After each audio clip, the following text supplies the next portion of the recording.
और कोई है? सेकेंडरी फंक्शन में और है ओवरड्राफ्ट फैसिलिटी अरे और मैं पूछ रहा एजेंसी हूँ और मनी। किसी में डाउट है कि नहीं? नहीं सर। बस सर, चांस ही नहीं है।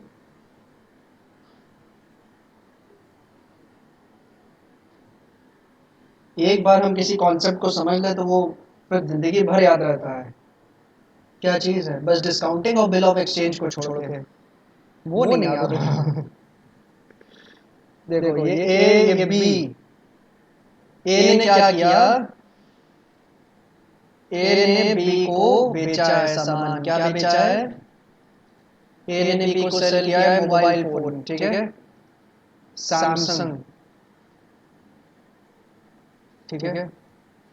कौन सा? F41। जैसे कि ये कितने का आता है? ये मेरे ख्याल से 15,000 का है। 15,000 रुपए का ये फोन बेचा। बी के पास आज की डेट में पैसे नहीं है। ये कब हो रहा है? ये हो रहा है 5 मई 2022 को, ठीक है। 5 मई 2022 को बेचा है ये। और 5 मई 2022 को बी के पास पैसे नहीं है ए को देने के, ठीक है। 5 मई 2022 को ए के पास बी के पास पैसे नहीं है ए को देने को। बी कहता है कि मैं आपको एक हफ्ते बाद यानी 12 मई 2022 को पैसे दे दूंगा। पूरे 15,000 रुपए पे कर दूंगा 12 मई 2022 को, 7 दिन बाद। ए ने कहा भरोसा नहीं है, तुम्हारी शक्ल अच्छी लगती नहीं है हमको, इसलिए भरोसा नहीं है कि तुम पैसे दे दोगे, ठीक है। तो ए कह रहा है कि हमें तुम पे भरोसा नहीं है तो ऐसा करना है। ए ने किया कि एक कागज बनाया। एक कागज पे आज की डेट डाली 5 मई 2022। उस पे सारे टर्म्स एंड कंडीशंस लिखे कि मैंने बी को ये सामान बेचा है, सैमसंग 41 बेचा है, IMI नंबर वगैरह डाल दिया, ठीक है, मॉडल नंबर वगैरह सब कुछ चीजें डाल दी फोन के बारे में। और ये ले लिया कि 15,000 मुझे इसको बी से लेने हैं। अभी इसने दिए नहीं और ये कह रहा है कि एक हफ्ते बाद यानी 12 मई 2022 को ये पैसे दे दो 15,000 रुपए, ठीक है। उसके बाद ए ने सिग्नेचर किया अपना इस डॉक्यूमेंट पे, ठीक है। उसके बाद इसने दिया बी को, बी से कहा कि तुम सिग्नेचर करो इसके ऊपर। बी ने अपने सिग्नेचर किए और उसके बाद बी के सिग्नेचर करने के बाद इसने कहा इसके ऊपर क्रॉस फॉर्म में एक्सेप्टेड लिखो। बी के सिग्नेचर करने के बाद इसने बी से कहा क्रॉस फॉर्म में इसके ऊपर एक्सेप्टेड लिखो। जैसे ही बी ने सिग्नेचर करके इसके ऊपर एक्सेप्टेड लिखा, जैसे ही बी ने सिग्नेचर करके इसके ऊपर एक्सेप्टेड लिखा, ये एक नॉर्मल कागज के टुकड़े से एक बहुत ही पावरफुल एविडेंशियल डॉक्यूमेंट बन गया जिसको हम कहते हैं बिल ऑफ एक्सचेंज। जैसे ही बी ने साइन करके इसके ऊपर एक्सेप्टेड लिखा, वैसे ही एक नॉर्मल कागज के टुकड़े से एक बहुत ही पावरफुल एविडेंशियल डॉक्यूमेंट बन गया जिसको हम कहते हैं बिल ऑफ एक्सचेंज। और ये पावरफुल कैसे है? क्योंकि ये कवर्ड होता है नेगोशिएबल इंस्ट्रूमेंट एक्ट 1881 में।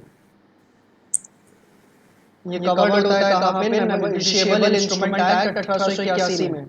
अब भी मुकर नहीं सकता है पेमेंट करने से, क्योंकि अगर अब ये मुकरा तो मैं इसको कोर्ट में घसीट सकता हूं, इसके ऊपर FIR वगैरह कर सकता हूं और किसी भी तरीके की कानूनी कार्रवाई जो आप समझना चाहें वो की जा सकती है अब इसके ऊपर, ठीक है। 12 मई आया। 12 मई क्या आया? 12 मई 8 मई को ही 8 मई को ही ए को अर्जेंट नीड आ गई पैसों की। 8 मई को अर्जेंट नीड आ गई ए को पैसों की, तो ए गया अपने बैंक के पास। इसका बैंक कहां पे है? इस देश के सबसे बिजिएस्ट बैंक SBI में। SBI में इसका खाता है, SBI के पास गया ये। SBI ने पहले तो कहा कि 1 घंटे बाद आना, अभी लंच ब्रेक चल रहा है, ठीक है, एज यूजुअल, ठीक है। SBI ने कहा 1 घंटे बाद आना, अभी लंच ब्रेक चल रहा है, एज यूजुअल। जैसे कि आप SBI में जाए तो पहली चीज आपको यही सुनने को मिलती है। उसके बाद ये 1 घंटे बाद दोबारा गया, तो उसके बाद SBI ने कहा ठीक है अब बताओ क्या काम है। तो इसने कहा कि मुझे अर्जेंटली पैसों की जरूरत है। तो इसने कहा कितने पैसों की जरूरत है? इसने ए ने कहा मुझे 15,000 रुपयों की जरूरत है, मुझे अर्जेंटली 15,000 रुपए चाहिए। तो ए ने कहा कि ये मेरे पास एक बिल ऑफ एक्सचेंज है जो कि मैंने बी से साइन करवाया था, क्योंकि मैंने उसको मोबाइल बेचा था, तो मैंने उसको उससे ये बिल ऑफ एक्सचेंज साइन करवाया है। वो 12 तारीख को पैसे देगा, 4 दिन बाद, ठीक है। वो 15,000 रुपए देगा 4 दिन बाद 12 तारीख को। मैंने उससे ये बिल ऑफ एक्सचेंज साइन करवाया है। ऐसा करो ये बिल ऑफ एक्सचेंज अब तुम रखो, इसने अपने बैंक से कहा। इसने कहा कि अब ऐसा करो, ये बिल ऑफ एक्सचेंज तुम रखो और तुम आज ही 8 तारीख को मुझे 15,000 रुपए दे दो। तुम आज ही 8 तारीख को मेरे को 15,000 रुपए दे दो, क्योंकि मुझे आज नीड है पैसों की। और 12 तारीख को जब बी पेमेंट करेगा ना पैसों की, तो तुम इससे पैसे ले लेना, क्योंकि बिल ऑफ एक्सचेंज जब तुम्हारे पास है। हाँ बोलो क्या हुआ, बोलो। अगर बी ने पेमेंट 12 तारीख को नहीं किया तो फिर ये लीगल एक्शंस लेगा अब बी के ऊपर, ठीक है। बैंक हाँ बैंक लेगा, क्योंकि अब बिल का होल्डर कौन है, बैंक है ना, ठीक है। तो एसबीआई ने कहा ठीक है, पर क्योंकि हम तुम्हें 4 दिन ड्यू डेट से 4 दिन पहले पेमेंट कर रहे हैं ना, बैंक ने कहा क्योंकि हम तुम्हें ड्यू डेट से 4 दिन पहले पेमेंट कर रहे हैं, तो हम इस अर्ली पेमेंट का छोटा सा डिस्काउंटिंग चार्जेस काट लेंगे। इस अर्ली पेमेंट का हम तुमसे थोड़ा सा डिस्काउंटिंग चार्जेस काट लेंगे। डिस्काउंटिंग चार्जेस 20-40 रुपए कुछ ऐसे ही होता है, नॉर्मल 40 रुपए तक का होता है। तो वो काट के पेमेंट करेंगे। फॉर एग्जांपल 40 रुपए काट लिए तो 14,960 रुपए ये ए को देगा। 14,960 रुपए ये ए को देगा एसबीआई बैंक। अब ये जो प्रोसेस था पूरा, ये कहलाता है discounting of bill of exchange. ये जो 8 तारीख को पूरा प्रोसेस हुआ है, 8 मई को, ये कहलाता है discounting of bill of exchange. समझ गई? हाँ ये प्रोसेस को ही बोलते हैं। हाँ, ये 8 तारीख को जो पूरा काम हुआ है, इसको discounting of bill of exchange कहते हैं। जो 5 तारीख को हुआ था ना, उसको तो drawing of bill of exchange कहते हैं। उसको क्या कहते हैं? Drawing of bill of exchange. लेकिन जो 8 तारीख को पूरा काम हुआ है ना, जब ये पैसे मांगेंगे अपने बैंक के पास अर्जेंटली, ये discounting of bill of exchange है। ठीक है। तो सर 12 तारीख को जब पेमेंट की जाएगी, वो क्या कहलाता है? कहलाता है payment of bill of exchange. ठीक है, समझ गई? इसके ऊपर अकाउंटिंग में अलग अलग चैप्टर रहता है, तो इसी 3 पार्ट में चैप्टर पढ़ा जाता है।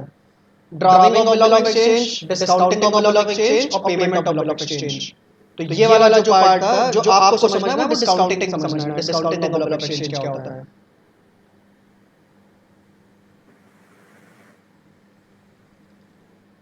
क्लियर है? समझ में आया कि नहीं? Yes sir.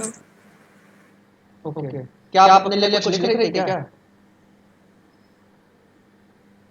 लिख लो, कोई नहीं, जैसे समझ पाओ इसको। वैसे तो ये जो कथा सुनाई है, ये आपके दिमाग में रहेगी, तो ये ज्यादा बेहतर है इसके लिए, discounting of bill of exchange के लिए। बुकिश लैंग्वेज में एग्जाम लिखिए। की पहले फिर से एक बार सुन लेंगे तो याद हो जाएगा। हाँ एग्जाम होने से पहले एक बार फिर से सुन लेंगे। हाँ, वो भी सही बात है।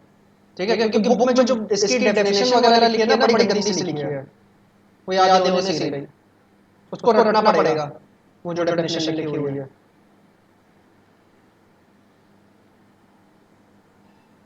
डेफिनेशन क्या लिखी है इसकी? It refers to a facility in which holder of a bill of exchange can get the bill discounted with bank before the maturity. After deducting the commission, bank pays the balance to the holder. On maturity, bank get its payment from the party which had accepted the bill. हाँ ठीक है, अब मेरे ख्याल से आपको समझ में आ रहा होगा ये। हाँ ठीक है। बाकी तो सर हम एक बार कोई कॉन्सेप्ट पढ़ लें तो हमें जिंदगी भर याद रहता है, आपको तो याद है, पता है ये बात। चलो सारे फंक्शंस हो गए थे, मैंने बताया आपको, केवल एक फंक्शन बचा था कमर्शियल बैंक का, है ना, और वो बड़ा स्पेशल फंक्शन है, एग्जामिनर का बहुत ही फेवरेट है। ठीक है, आपके में तो उसको अलग कॉन्सेप्ट बना के लिखा दिया, लेकिन वो असल में कमर्शियल बैंक का एक फंक्शन ही होता है, जिसको कहते हैं क्रेडिट क्रिएशन। एग्जामिनर का फेवरेट क्यों है? क्योंकि पेपर में बहुत आता है ये। ठीक है, कैसे डायरेक्ट क्वेश्चन आता है फिर घुमा के मतलब इसके कॉन्सेप्ट के ऊपर क्वेश्चन आता है, आपको उसके बारे में बताना होता है एग्जामिनर को। ठीक है, तो आपको बताना क्या है, वो तो आपकी किताब में लिखा है, जहां से पढ़ के आप अपने आंसर फ्रेम करोगे, है ना। सही बात है, कंटेंट तो वहां पे लिखा हुआ है, लेकिन वहां लिखा क्या है वो मैं आपको समझाता हूं। वहां पे लिखा ये है कि क्रेडिट क्रिएशन होता क्या है। अब क्रेडिट क्रिएशन होता क्या है? ये जैसे बैंक है, ठीक है, ये जैसे कोई बैंक है और ये उसका कस्टमर है ए। इसने क्या किया, 1,000 रुपए डिपॉजिट किया मान लो अपने बैंक में। इसने क्या किया, अपने बैंक के खाते में 1,000 रुपए डिपॉजिट किए हैं। ये ए जो है बैंक का कस्टमर है, इसने 1,000 रुपए अपने बैंक के खाते में डिपॉजिट किए हैं। अब बैंक क्या करता है ना, डिपॉजिट लेने के बाद लोन देता है ना, क्योंकि इसी तरीके से वो प्रॉफिट कमाता है। Yes, sir. अब मुझे ये बताओ, अगर बैंक एक हाथ मुझसे 1,000 रुपए ले और आपको 1,000 रुपए लोन दे दे, और कल को मैं आके अपने पैसे से अपने खाते में से कुछ विड्रॉल करने की कोशिश करूं एटीएम से, तो क्या मेरे खाते से कुछ निकल पाएगा? कुछ विड्रॉल हो सकता है?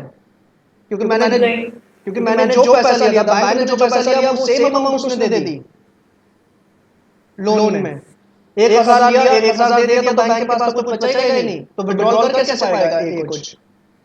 तो इसीलिए बैंक क्या करता है ना, अपने कस्टमर से जो भी डिपॉजिट में पैसे लेता है ना, उसमें से एक सर्टेन परसेंटेज, ठीक है, उसमें से एक सर्टेन परसेंटेज अपने पास लॉकर में जमा करके रख लेता है, ठीक है।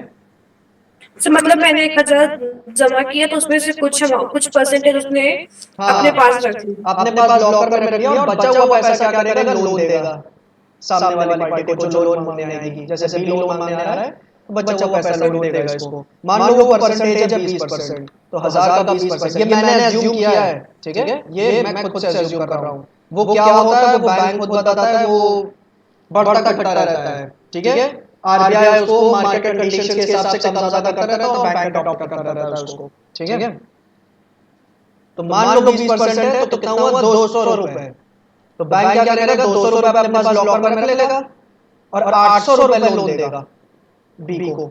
800 से ज्यादा लोन देगा इसको, ठीक है। अब 200 रुपए लॉकर में क्यों रखे, क्योंकि इमरजेंसी में अगर ए आए, कुछ कैश विड्रॉल करने की कोशिश करे, तो उसको विड्रॉल देने के लिए पैसा रहे बैंक के पास, इसलिए, ठीक है।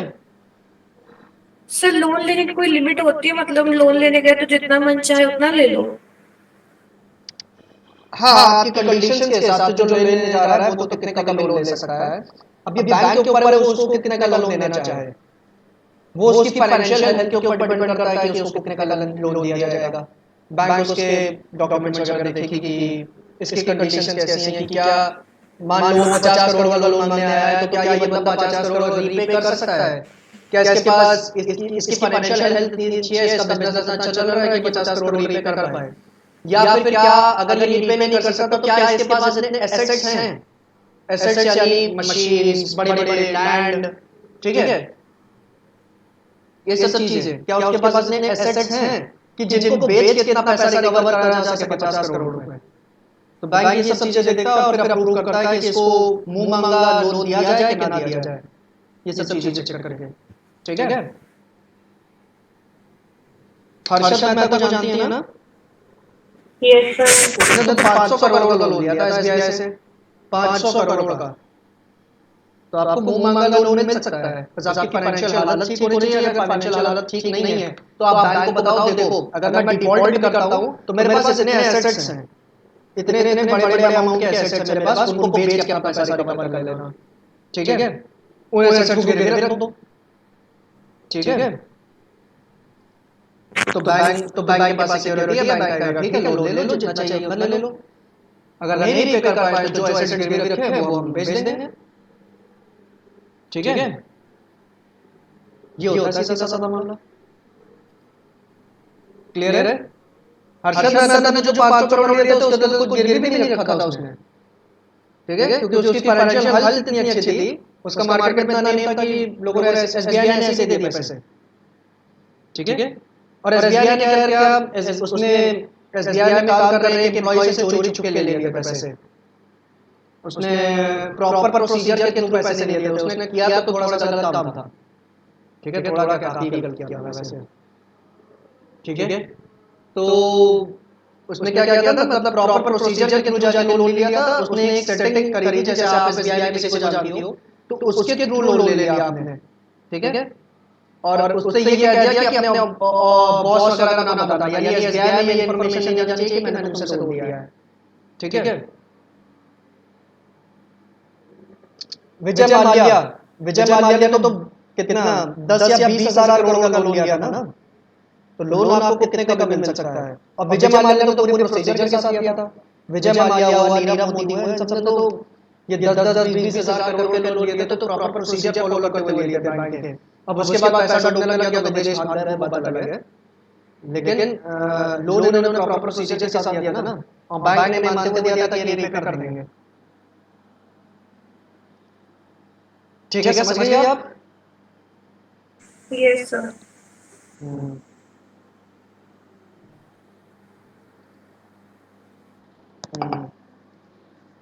अब ये जो पैसा आपने यहाँ पे रखा है ना लॉकर में, ये जो पैसा आपने लॉकर में रखा हुआ है अलमारी में, इसको कहते हैं, एक सेकंड, सर लॉकर में तो बैंक रखी है 200। हाँ सर लॉकर में तो बैंक रखी थी। हाँ, ये 200 रुपए जो बैंक ने रखा है ना लॉकर में, हाँ हाँ, इसको कहते हैं SLR, स्टैट्यूटरी लिक्विडिटी रेशियो। ठीक है, SLR का मतलब स्टैट्यूटरी लिक्विडिटी रेशियो, इसका टेक्निकल नाम है।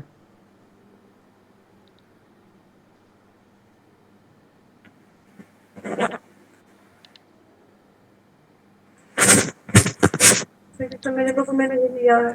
हाँ, फिर और ये ये मेरे को मैंने और ये जो 20% आपने रेट रखा है, ये जो 20% रेट था जिससे आपने कैलकुलेट किया कि कितना पैसा आपको लगना है अपने लॉकर में, जिससे बैंक ने कैलकुलेट किया कि कितना पैसा उसको अपने लॉकर में रखना है, वो क्या कहलाता है? वो कहलाता है लीगल रिजर्व रेशियो। क्या कहलाता है? Legal reserve ratio. ठीक है, LRR। सर कौन सा वाला? और कैश रिजर्व भी कहते हैं इसको। हाँ सर ये तो दिया है। ठीक है, ये जो बैंक ने अपने पास लॉकर में जो पैसा रखा है, इसको कहते हैं 200 रुपए जो लॉकर में रखे हैं, ये क्या है? SLR, statutory liquidity ratio. और जो वो 20% जो रेट ऑफ इंटरेस्ट है, जिससे बैंक ने निकाला कितना पैसा उसे लॉकर में रखना है, वो रेट ऑफ इंटरेस्ट को क्या कहते हैं? लीगल रिजर्व रेशियो या कैश रिजर्व। ठीक है, क्लियर है? क्लियर है, समझिए। अब देखो इसमें भी गेम होता है। 200 रुपए पूरा का पूरा जो था ना, वो पूरा का पूरा बैंक अपने पास नहीं रख सकता है। 200 रुपए पूरा का पूरा बैंक अपने पास नहीं रख सकता है, क्योंकि यहाँ पे आ जाते हैं RBI। RBI कहता है कुछ हमको भी दे दो, हम भी संभाल के रखेंगे। तो इसमें से सर्टेन परसेंटेज, इसमें से भी सर्टेन परसेंटेज RBI कहता है हमारे पास रख दो। और ज्यादातर RBI क्या करता है ना, ज्यादातर पैसा कहता है कि हमारे पास रख दो। कोशिश करेगा RBI क्या कि 200 में से 90% क्या करे, 80-90% अपने पास रखवा ले। तो 90% कितना बना? 180 रुपए। तो 180 रुपए कौन रखेगा? RBI अपने पास। और 20 रुपए क्या होगा? ये बैंक अपने पास रखेगा। अच्छा, ये रेट मैं अज्यूम कर रहा हूं। ठीक है, ये रेट क्या होता है?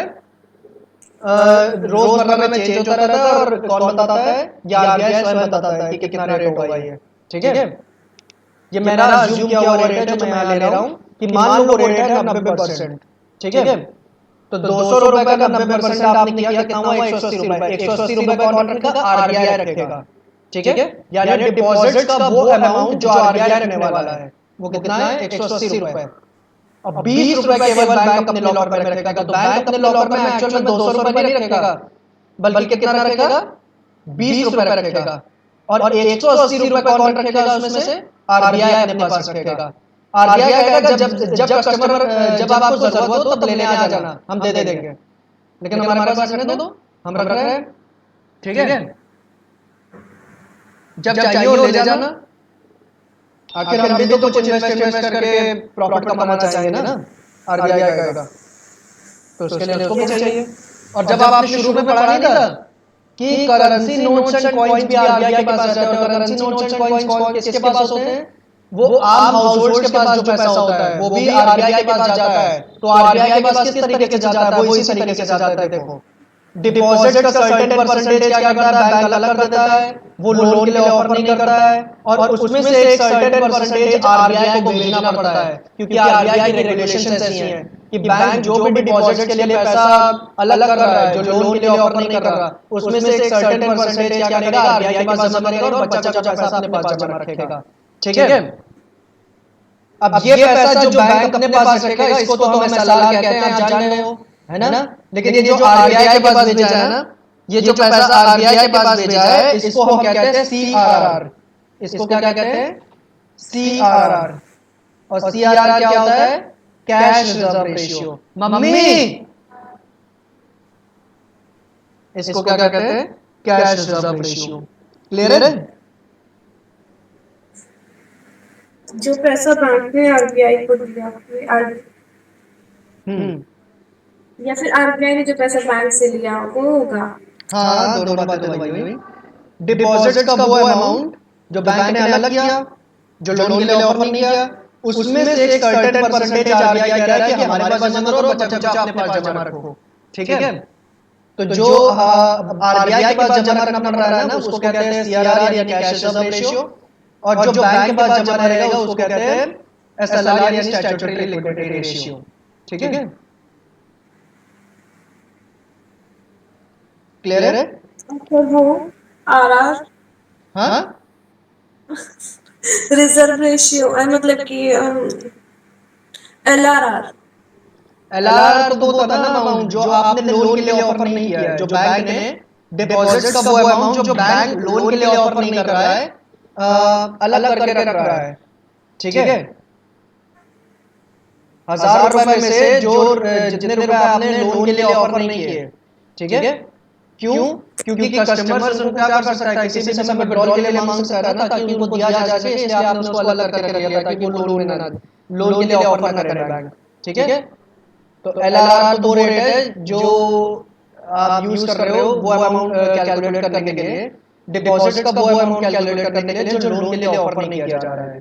ठीक है, अब वो अमाउंट जो लोन के लिए ऑफर नहीं किया जा रहा, उसमें से सर्टेन परसेंटेज आरबीआई अपने पास जमा रखेगा और बचा कुचा पैसा बैंक अपने पास जमा रखेगा। ठीक है, अब बैंक जो अपने पास जमा रखेगा उसको कहेंगे स्टैट्यूटरी लिक्विडिटी रेशियो एसएलआर, और जो आरबीआई अपने पास जमा रखेगा उसको कहेंगे सीआरआर यानी कैश रिजर्व रेशियो। समझी कि नहीं, यस सर। मस्त कॉन्सेप्ट था ना। कुछ कॉन्सेप्ट होते ही बढ़िया है ना, मजा आ जाता पढ़ने में। क्लियर है कि नहीं बताओ।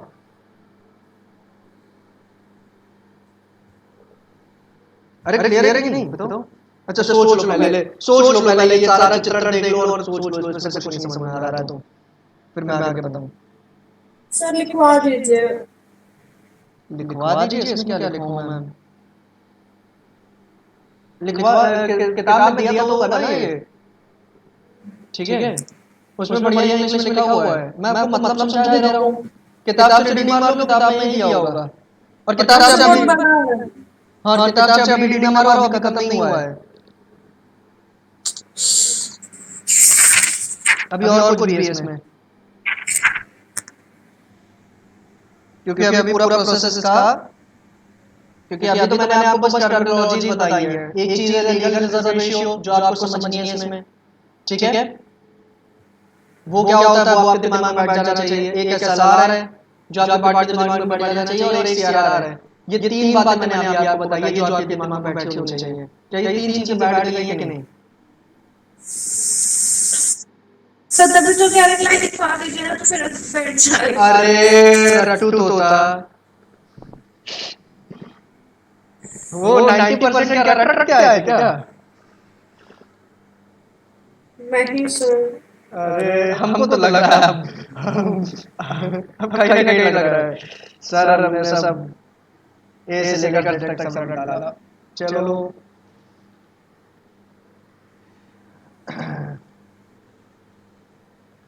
मैं आपको तीनों की डेफिनेशंस लिखवाने की कोशिश करता हूं, रुको।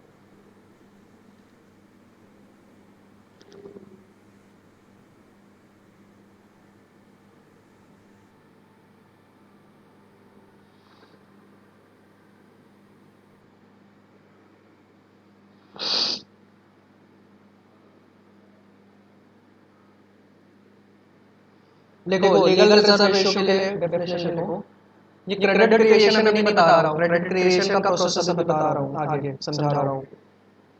पहले लीगल रिजर्व रेशियो का मतलब लिखो।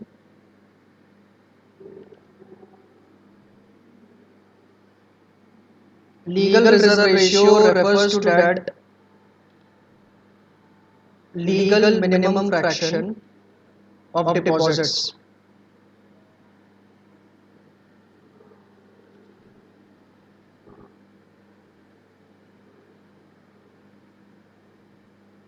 legal reserve ratio refers to that legal minimum fraction of deposits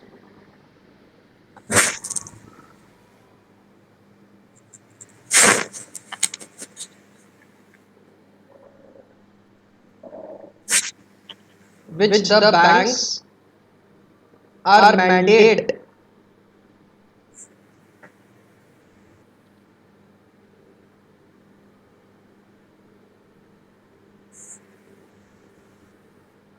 to keep as cash with themselves. Full stop. Sir मुझे मत ही लिखवाए, हाँ मत लिखवाइए, तो और नहीं समझ में आए। अरे बता रहा हूँ क्या लिखवाया है, पूरा लिख लो।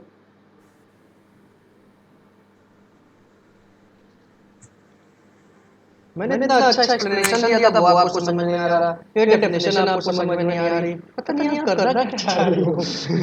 आप समझना कैसे चाह रही हो, आपको मूवीज के फॉर्म में समझाना पड़ेगा। सर एक्चुअली में प्रॉब्लम आपके अंदर है, आप समझा अच्छे से नहीं रहे हो। You are a bad teacher. आगे लिखना उसमें which the banks are mandated to keep as cash with themselves. Full stop. इतना लिख लिया ना। अब देखो ये क्या कह रहा है कि लीगल रिजर्व रेशियो क्या है, एक लीगल मिनिमम फ्रैक्शन है डिपॉजिट्स का। लीगल मिनिमम फ्रैक्शन है डिपॉजिट्स का, यानी जो आपने पैसा डिपॉजिट किया है ना, उसमें से एक सर्टेन पार्ट, क्योंकि पार्ट को कहा तो फ्रैक्शन जाता है ना। पार्ट क्या होता है, फ्रैक्शन होता है, इसीलिए वहां पे वर्ड यूज किया गया है फ्रैक्शन। तो जो आपने डिपॉजिट किया उसमें से एक सर्टेन पार्ट या सर्टेन फ्रैक्शन आप क्या कर रहे हो, अलग करके रख रहे हो। ठीक है, क्यों? क्योंकि लीगल रिक्वायरमेंट है ऐसी, लॉ ऐसा कह रहा है। ठीक, और ये क्या है, आगे लिखा हुआ है which the banks are mandate, यानी बैंक्स के लिए क्या है, वो मैंडेटरी है। किस लिए? कि वो कैश के तौर पे अपने पास रखे, उसको लोन के लिए ना दे। अब समझ में आ रही है ये चीज की नहीं? यस सर, अब आई। Oh, thank God, please, thank you.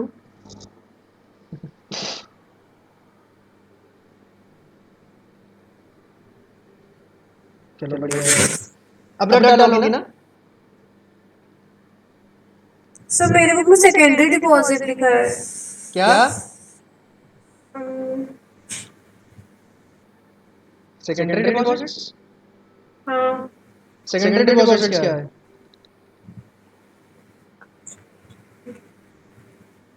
क्या डेफिनेशन लिखी है? लीगल रिजर्व रेशियो बता रही हो? नहीं नहीं वो नहीं बता रही हूँ। हाँ तो मैंने लीगल रिजर्व रेशियो के बारे में बताया था ना अभी। अब आगे लिखो जो मैंने लिखवाया उसके आगे, legal reserve ratio has to variants.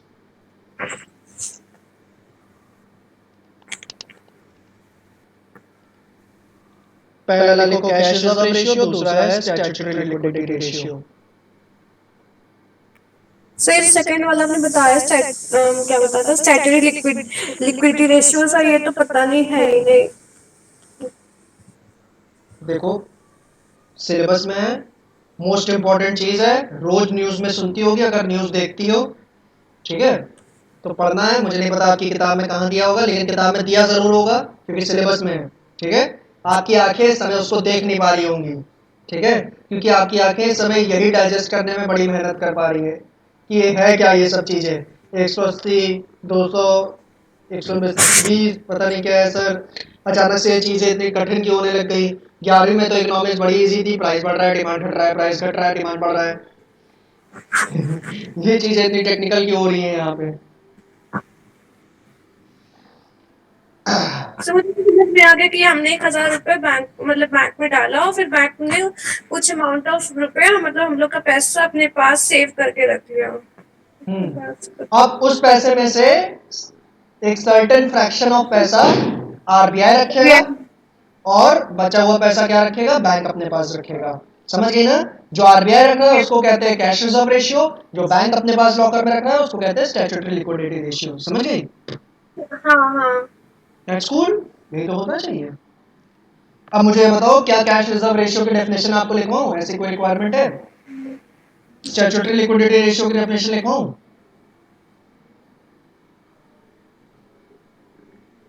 Sir लिख ही लो आप, लिख ही लो आप, क्योंकि मुझे लगता है कि आपको रटना ज्यादा पसंद है, तो रटने में आपको हेल्प करेगा ये। नहीं तो मैंने लिख लिया जो आपने भी जस्ट बताया। क्या लिख लिया? सर मैं उसको बाद में लिख लूंगी सही से। अरे लिख लो कैश रिजर्व रेशियो डेफिनेशन, नहीं तो पता नहीं बाद में ये ना कहो कि सर हमको डेफिनेशन ही नहीं लिखवाते हैं, सिर्फ कॉन्सेप्ट समझा के छोड़ देते हैं, फर्जी के 3,000 रुपए ले रहे हैं। ठीक, कैश रिजर्व रेशियो की डेफिनेशन लिखो। It refers to cash reserves of commercial banks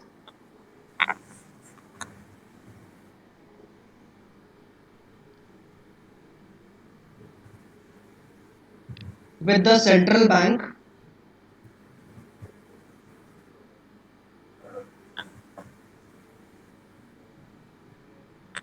as a percentage of their deposits, full stop. Cash reserve ratio क्या है? It refers to the cash reserves of commercial banks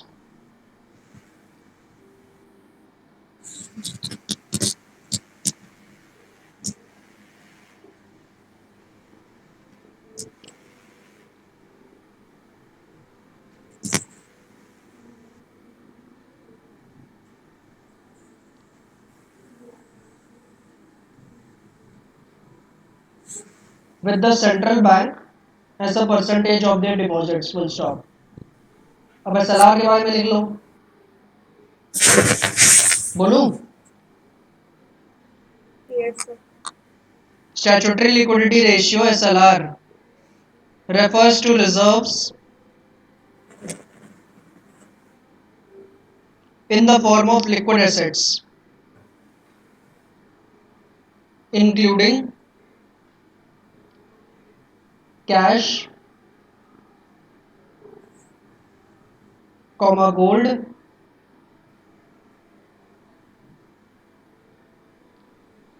and approved securities.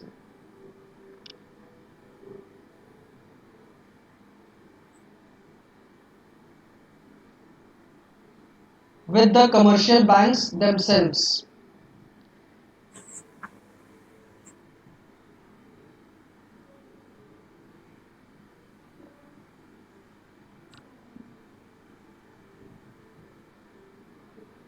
Comma, as a percentage of their total deposits, full stop.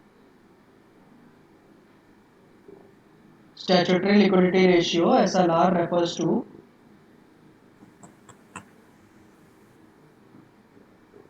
reserves in the form of liquid assets, including cash, gold, and approved securities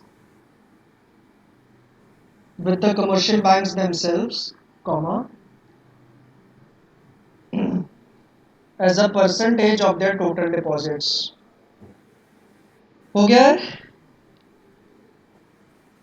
sir समझने के बाद तो लिखना भी तो आना चाहिए ना, तो फिर इसमें प्रॉब्लम क्या थी? समझने के बाद लिखना? हाँ। अच्छा, मतलब समझाने के बाद नोट्स देना चाहिए, ये कह रही हैं आप? नहीं, आपने बोला कि रट रही हो, तो सर समझ लिए तो फिर लिखना भी तो आना चाहिए। आप टीचर तो आपको ज्यादा अच्छे से लिखा I am extremely sorry ma'am, I am extremely sorry. मैं अपना धर्म निभाने में पीछे रहा, मुझे समझाने के बाद लिखवाना भी चाहिए। I will keep that in mind. मैं हर कॉन्सेप्ट पढ़ाने के बाद आपको कुछ ना कुछ जरूर लिखवाऊंगा, ठीक है? कुछ ना कुछ लिखवाया नहीं तो कुछ ना कुछ ड्रॉ जरूर करवा दूंगा, ठीक है? और कुछ मैम, और कैसे पढ़ाया जाता है मैम? बता दो।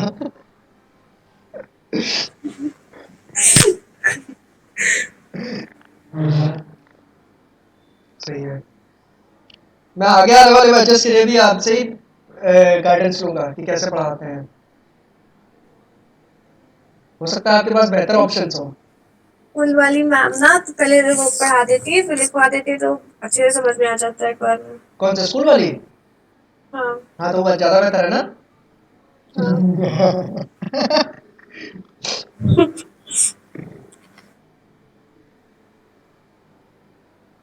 पढ़ना ये होता है, ज़्यादातर बच्चों को नोट्स की ज़रूरत इसलिए नहीं पड़ती है, वो किताब से ही रट डालते हैं, किताब से पढ़ डालते हैं। ठीक है। और ये पर्टिकुलर कॉन्सेप्ट ऐसा था कि ये समझना ज़्यादा इंपॉर्टेंट है, क्योंकि ये समझ में नहीं आएगा तो रट सकते ही नहीं हो इसको। ठीक है। इतनी टेक्निकल भाषा है इन सब चीज़ों की, LRR, CRR, SLR। ठीक है। और पूरा क्रेडिट क्रिएशन वैसे ही है, तो इसलिए समझने पे इस पे ज़्यादा फोकस रखते हैं। तो यही बना के आ जाएंगे एग्जाम में, है ना? भाई, किताब किस लिए दी गई है?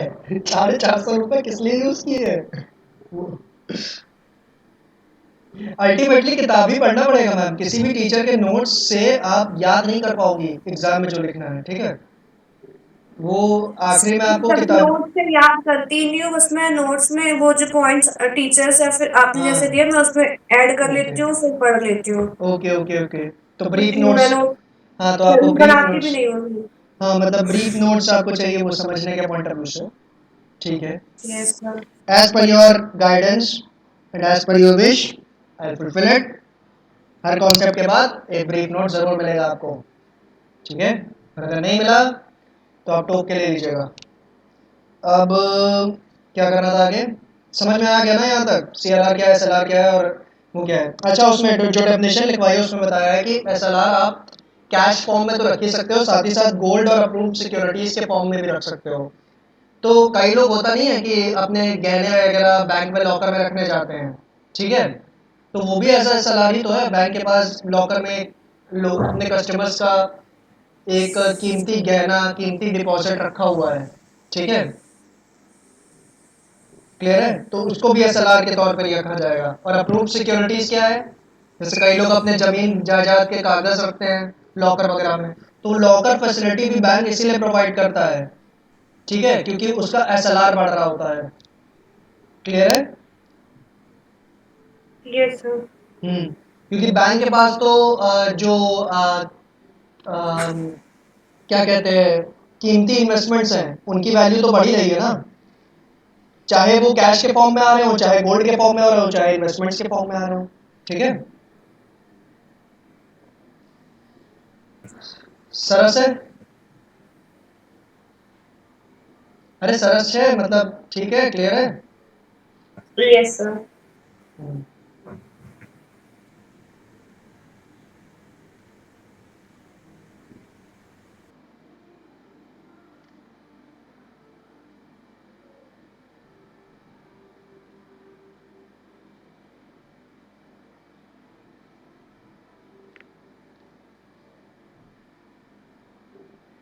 अब देखो, अब मैं क्रेडिट क्रिएशन का पूरा प्रोसेस बता रहा हूँ, अब देखना इसको। मान लो एक बंदा है A, उसने इनिशियली डिपॉजिट किया अपने बैंक में क्या, 1000 रुपए। उसने क्या किया है, इनिशियली डिपॉजिट किया, जिसको हम कह सकते हैं इनिशियल डिपॉजिट, 1000 रुपए।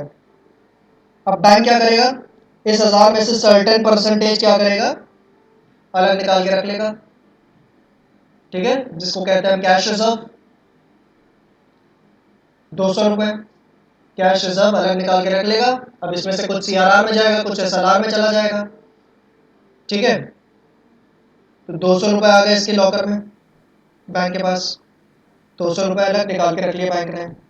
ठीक है। 200 रुपए पूरे बैंक के लॉकर में नहीं आएंगे, बैंक के लॉकर में तो 20 रुपए जाएगा, जैसे आपने देखा था SLR का जो है। बाकी 180 रुपए किसके पास जाएगा, CRR के पास, RBI के पास। लेकिन 200 रुपए बैंक ने अलग निकाल के रख लिया, और लोन के लिए बैंक कितना देगा, 800 रुपए देगा। ठीक है। 800 रुपए बैंक ने लोन दे दिया, किसको दिया है, B नाम के इंसान को दिया है। ठीक है, क्लियर है, यही प्रोसेस है ना। अब बी ये 800 रुपए लेके गया और इसने क्या किया, मान लो आपकी तरफ का पता नहीं, लेकिन हमारे इधर एरिया में सबसे जो टॉप की स्वीट्स की शॉप है वो है मयूर स्वीट्स, ठीक है, बहुत सो बड़ी। मेरी तरफ है मधुरिमा एंड नीलकंठ। हाँ, नीलकंठ तो इधर भी है, उसकी भी ब्रांच है, बट मयूर सबसे ज़्यादा पॉपुलर है इधर आलमबाग और राजेपुरा एरिया में। तो मयूर स्वीट्स में ये गया और 800 रुपए की इसने क्या किया, वो खरीद ली, स्वीट्स खरीद लिया, ठीक है, मिठाई वगैरह खरीदी, 800 रुपए दे के पूरे काजू कतली ये सब चीज़ें जलेबी वलेबी सब खरीद लिया। और तो इसने 800 रुपए इसको दिए होंगे मयूर स्वीट्स वाले को, और इसने क्या दी, स्वीट्स दिए इसको, ठीक। स्वीट से मेरे को मतलब नहीं, मुझे मनी से मतलब है। ये 800 रुपए क्या हुए, बी से कहाँ गए, मयूर स्वीट्स के पास। अब मयूर स्वीट्स क्या करेगा, इन 800 रुपए को जमा करेगा बैंक के पास, है ना। मयूर स्वीट्स क्या करेगा, मयूर स्वीट्स का भी खाता होगा बैंक में, तो ये जाके डिपॉजिट करेगा ये 800 रुपए बैंक में। अब बैंक ने फिर से एक 800 रुपए का डिपॉजिट लिया है, बैंक ने फिर से एक 800 रुपए का डिपॉजिट लिया है। अब हम करेंगे, अब ये करेगा 800 का 20%, यानी कितना हुआ, 160 रुपए। तो 160 रुपए ये अलग निकाल के रख लेगा बैंक अब इस बार, ठीक है। अब बैंक क्या करेगा, 160 रुपए अलग निकाल के रख लेगा। अब 800 में से कितना बचा, 160 रुपए। 800 में से 160 हटाया, कितना बचा, 640 रुपए। 800 में से 160 हटाया, कितना बचा, 640 रुपए। अब 640 रुपए का लोन दे देगा बैंक, जिस जो भी इंटरेस्टेड पार्टी होगा, जो कि कौन है, सी। तो बैंक क्या करेगा, 640 रुपए का लोन दे देगा सी को, 640 से ज्यादा नहीं देगा, क्योंकि 160 रुपए का क्या करना है, कैश रिजर्व लेके चल रहा है, ठीक है। सी को 640 का लोन दिया, समझ में आ रहा है कि नहीं। Yes sir. सी को 640 का लोन दिया है, सी गया और सी ने क्या किया, 640 रुपए का लोन आर्यंस में डिनर करने में खर्च कर दिया, ठीक है। आर्यंस में 640 रुपए खर्च कर दिए डिनर करने पे। अब ये 640 रुपए किसके पास आ गए, आर्यंस के पास। अब आर्यंस क्या करेगा, 640 रुपए डिपॉजिट कर देगा बैंक में। अब बैंक क्या करेगा, 640 का डिपॉजिट मिला है तो 20% कैश रिजर्व रखेगा, जो कि कितना होगा, 640 का 20% होगा 128 रुपए, ठीक है।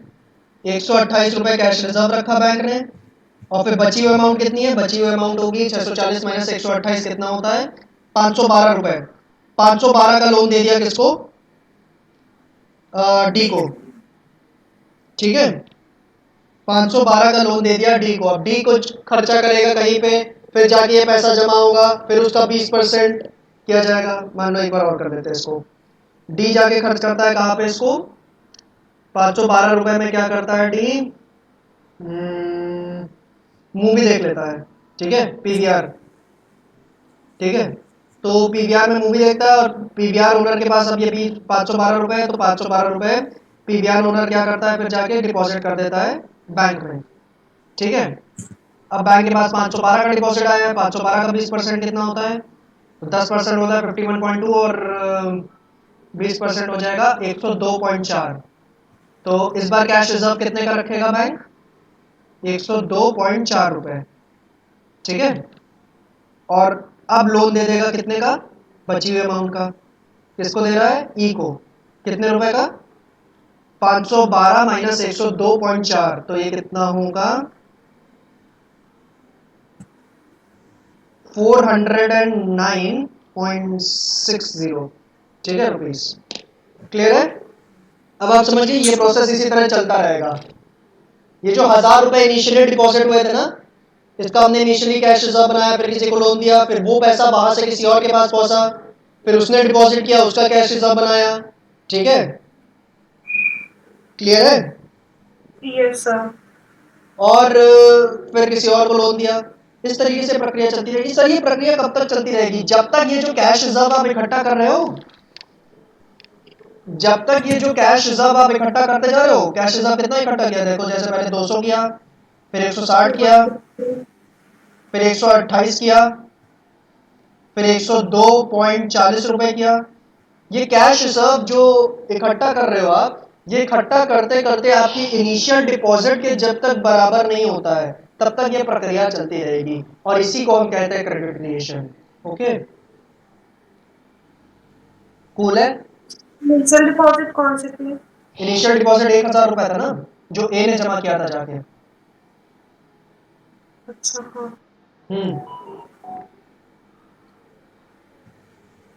क्लियर है, समझ में आ रहा है?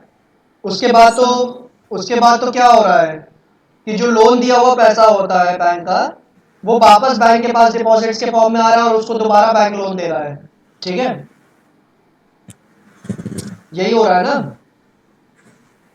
यस इसी सर। इसी को कहते हैं क्रेडिट क्रिएट करना, कि आप लोन दे रहे हो और लोन दिया हुआ पैसा ही आपके पास वापस आ रहा है। 800 रुपए लोन दिया था ना बी को, और यही अमाउंट वापस आ गया डिपॉजिट्स के फॉर्म में। फिर उसका क्या किया, कैश रिजर्व बना दिया और फिर बचा हुआ पैसा लोन दे दिया। ठीक है, यही बैंक कर रहा है। और इसी तरीके से जो लास्ट लोन देगा ना, लास्ट लोन कब देगा, जब कैश रिजर्व आपका इनिशियल डिपॉजिट के बराबर हो जाएगा। तो यानी क्या होगा, आपके पास पर्याप्त पैसे हो जाएंगे आपके इनिशियल कस्टमर, ए जो था इनिशियल कस्टमर, इसको पे करने के लिए।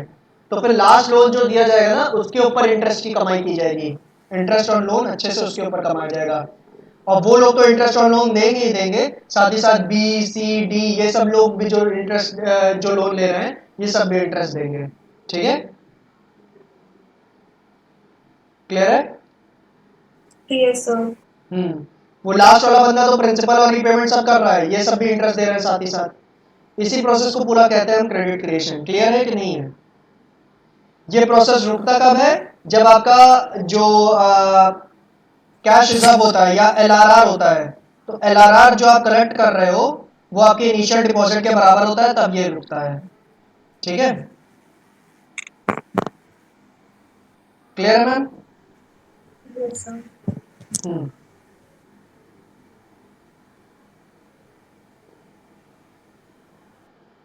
तो सर यानी जो इनिशियल कस्टमर था ए, उसने 1,000 रुपए जमा किए, तो क्या बैंक इससे 1,000 रुपए, इस 1,000 रुपए से ज्यादा की कमाई कर सकता है, इसे 1,000 रुपए को ज्यादा में कन्वर्ट कर सकता है?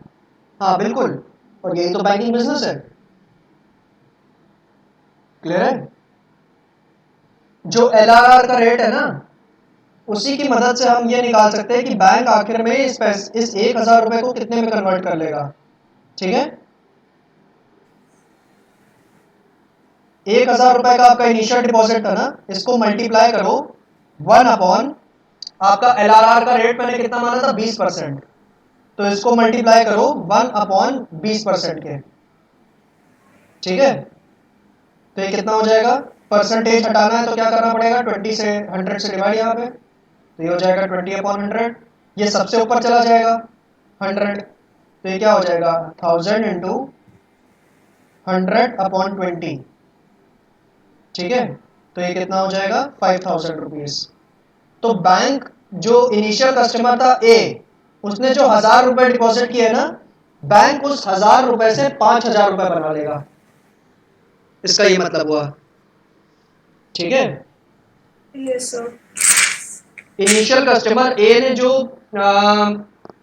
1,000 रुपए डिपॉजिट किए, बैंक उससे क्या करेगा, 5,000 रुपए बना लेगा उस 1,000 रुपए से। ठीक है, ये मैंने किस फॉर्मूले को यूज करते हुए निकाला, एक छोटा सा फॉर्मूला है यही, टोटल मनी क्रिएशन, जो मनी क्रिएट कर रहा है बैंक, उसके लिए हम फॉर्मूला लगा लेते हैं कि इनिशियल डिपॉजिट जो है ना, जो कि कस्टमर ने किया है, इसको हम मल्टीप्लाई करते हैं किससे, 1 अपॉन लीगल रिजर्व रेशियो से। ठीक है, वही मैंने किया है। लीगल रिजर्व रेशियो आपका 20% था, तो उससे मल्टीप्लाई किया है। ठीक है, और इससे हमें ये समझ में आ रहा है कि 1,000 रुपए जो आपने इनिशियली डिपॉजिट किए थे ना, उस 1,000 रुपए से बैंक ने 5,000 रुपए बनाए हैं टोटल। ठीक है,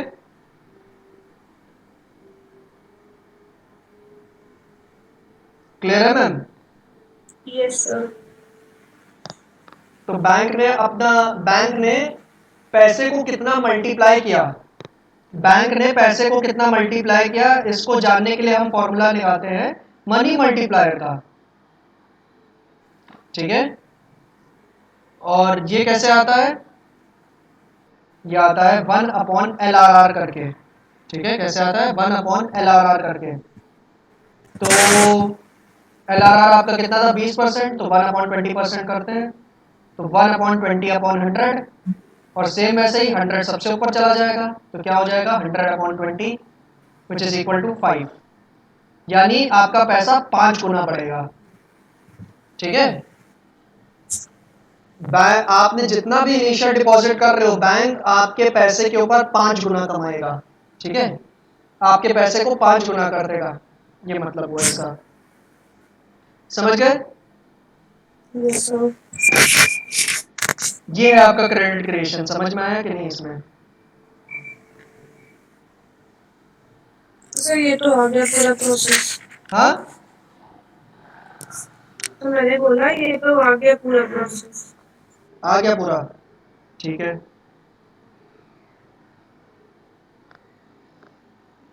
अब ये वाला जो चित्रकारी मैंने ऐसे की है, एग्जाम में ऑब्वियसली आप इस चीज को ऐसे नहीं प्रेजेंट कर सकती हो ना, तो एग्जाम में कैसे प्रेजेंट करोगी। एग्जाम में अगर आपको प्रेजेंट करना है ना, ये चीज नोट कर ली थी ना, यहाँ पे जो लिखा था। Yes sir. हाँ, एग्जाम में इस चीज को आपको प्रेजेंट करना थोड़ा टैबुलर फॉर्म में प्रेजेंट करना पड़ेगा, ठीक है। क्रेडिट क्रिएशन के बारे में जो है जो मतलब थ्योरी वगैरह आपको लिखनी है वो आप लिखोगे, और उसके बाद क्रेडिट क्रिएशन का जो प्रोसेस है वो आप ऑब्वियसली ये ड्राइंग बना के तो कर नहीं सकती हो प्रेजेंट, तो टैबुलर फॉर्म में करोगी किस तरह, इस तरीके से कुछ rounds, deposits, loans, cash reserve. और कैश रिजर्व का रेट मैंने क्या माना है, 20% माना है। इनिशियल राउंड यानी जो मैंने इनिशियल डिपॉजिट किया था, तो वो कितना था, 1000 रुपए डिपॉजिट किया था ना। अब 1000 में से मैंने लोन कितना दिया, 800 रुपए का लोन दिया, कैश रिजर्व में कितना गया, 200 रुपए। फिर राउंड 1 कब आया था, जब बी ने मिठाई खरीदी थी और मयूर स्वीट्स ने जाके 800 रुपए डिपॉजिट किए थे, ठीक है ना। Yes sir. मयूर स्वीट्स ने जब ये जाके 800 रुपए को डिपॉजिट किया था, ये राउंड 1 हुआ। तो इसमें से लोन कितना दिया आपने, 640, और कैश रिजर्व कितना हुआ, 160। फिर नेक्स्ट राउंड नंबर 2, ये कब आया था, जब मैंने फिर से लोन दिया, किसको लोन दिया था, सी को। सी ने क्या किया था, आर्यंस में जाके खाना खाया, और फिर आर्यंस वाले ने 640 रुपए डिपॉजिट किए थे, ठीक है। तो राउंड 2 क्या है, जब आर्यंस वाले ने 640 रुपए डिपॉजिट किए हैं, उसमें से आपने क्या किया, 128 का कैश रिजर्व रखा और लोन दे दिया कितना, 512 रुपए का।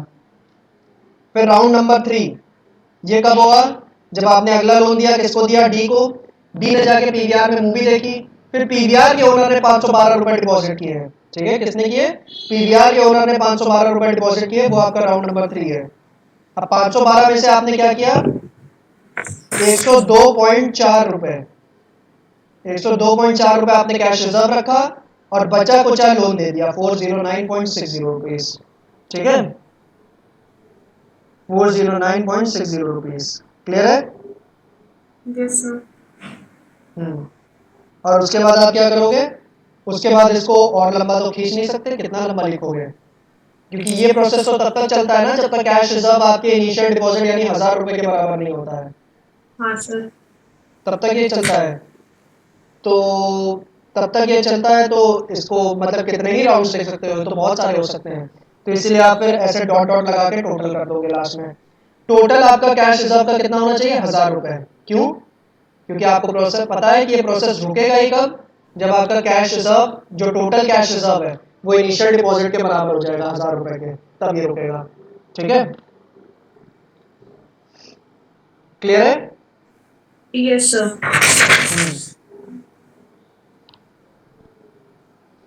अब 1000 रुपए आपका कैश रिजर्व होगा, तो उस समय आपके डिपॉजिट्स कितने होंगे, 1000 रुपए अगर आपका कैश रिजर्व होगा तो आपके डिपॉजिट्स कितने होंगे, बताओ मुझे सोच के, कितना होगा।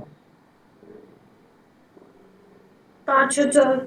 बिल्कुल सही, क्योंकि बैंक आपके पैसे को कितना कर रहा था, कितने में मल्टीप्लाई कर रहा था, 5 गुणे में मल्टीप्लाई कर रहा था ना, तो 5000 होगा। और लोन्स आपने कितना दिया होगा, आपस में माइनस कर दो, 4000। ठीक है,